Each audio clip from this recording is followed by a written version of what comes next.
Genangan air menggenangi salah satu ruas jalan di Kabupaten Aceh Tengah, tepatnya di Kota Takengon.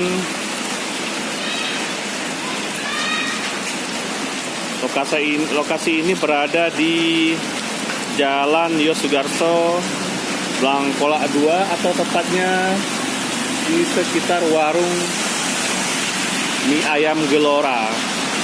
Terlihat sejumlah mobil, juga kendaraan roda 2 agak kesulitan untuk melewati genangan air yang tingginya di atas mata kaki atau sekitar 25 cm lebih.